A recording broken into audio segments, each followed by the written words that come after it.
His vision was not sufficiently broad to operate at the highest levels. The process of closing down our plants was more complicated than had been anticipated, and Thario's military mind would have been more useful than Prebblesham's theological one. The employees, conceiving through some fantastic logic that their jobs were as much their property as the mills or mines or factory buildings were mine, rioted and had to be pacified. The first time such a tactic was resorted to in years. In some places, these misguided men actually took possession of the places where they worked and tried to operate them, but of course they were balked by their own inefficiency. Human nature being what it is, they tried to blame their helplessness on my control of their sources of raw material and their consequent inability to obtain vital supplies, as well as the cutting off of light and power from the seized plants. But this was mere buck-passing, always noticeable when some radical scheme fails. But the setting up of depots in the Sahara, as General Thario had suggested, and by extension in Arabia, was a different matter. Here Prebblesham's genius shone. He flew our whole Australian store of raw materials out without a loss. He recruited gangs of Chinese coolies with an efficiency which would have put an old-time blackbirder to shame.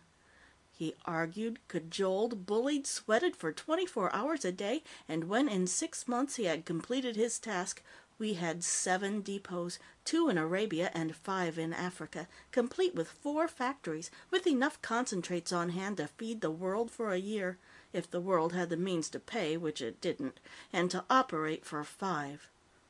During those 6 months, the grass ravenously snatched morsel after morsel. New Zealand's South Island, New Caledonia, the Solomons, and the Marianas were gobbled at the same moment.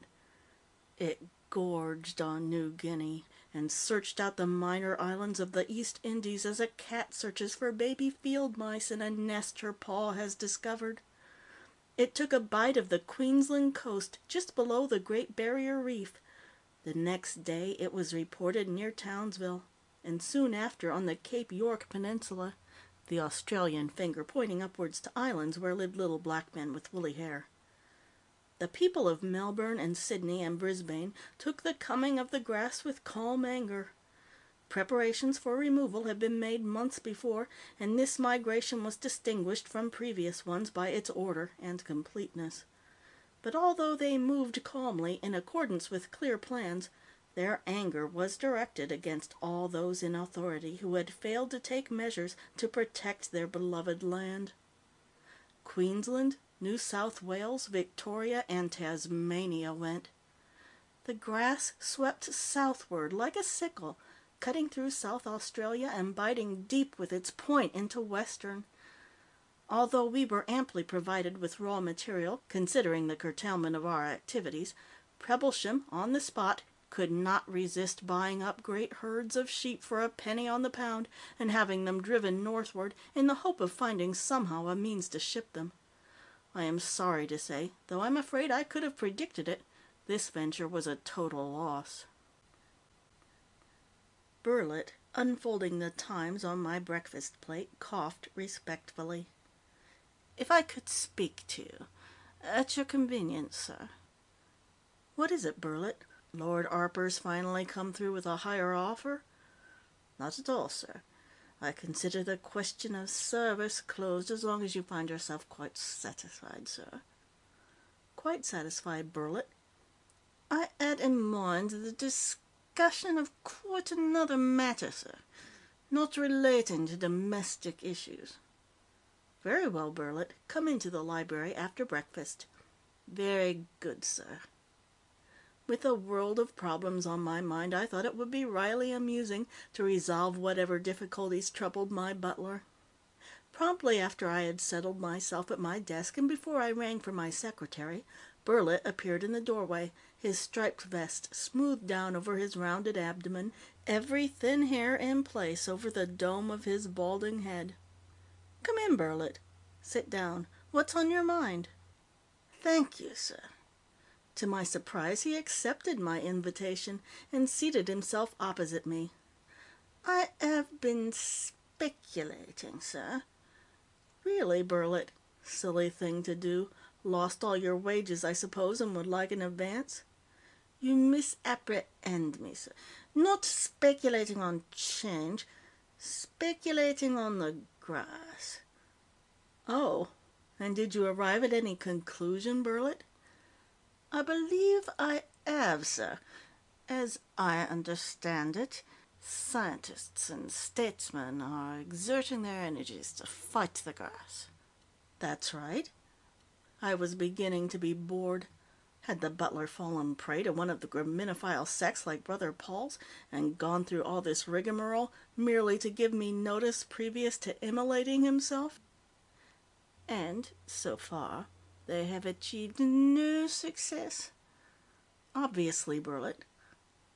Well then, sir, would it not be a sensible precaution to find some means of refuge until and if they find a way to kill the grass? There is no if, Burlet. The means will be found, and shortly, of that I am sure. As for temporary refuge until that time, no doubt it would be excellent, if practicable. What do you propose? Emigration to Mars or floating islands in the oceans? Both of these expedients had long ago been put forth by contestants in the Intelligencer. Journeys to other planets would not solve things, sir. Assuming the construction of a vessel, an assumption so far unwarranted, if I may say so, sir, it would accommodate but a fraction of the affected populations. As for floating islands, they would be no more immune to airborne seeds than stationary ones. So it was discovered long ago, Burlet. Quite so, sir. Then, if I may say so, protection must be afforded on the spot. And how do you propose to do that? Well, sir, by the building of vertical cities. Vertical cities? Yes, sir. I believe sites should be selected near bodies of fresh water, and tremendous excavations made. The walls and floor of the excavation should be lined with concrete, through which the water is piped. The cities could be on many levels, the topmost perhaps several miles in the air, glass enclosed, and with pipes reaching still higher to bring air in, and completely tight against the grass. They should be self-contained, generating their own power, and providing their food by hydroponic farming. Such cities could hold millions of people, now doomed, until a way is found to kill the grass. There was a faintly familiar ring to the scheme. You seem to have worked it out thoroughly, Burlet. Polishing the plate, sir. Polishing the plate? It leaves the mind free for cerebration. I have a full set of blueprints and specifications if you'd like to inspect them, sir. It was fantastic, I thought, and probably quite impractical, but I promised to submit his plans to those with more technical knowledge than I possessed. I sent his carefully written papers to an undersecretary of the World Congress and forgot the matter.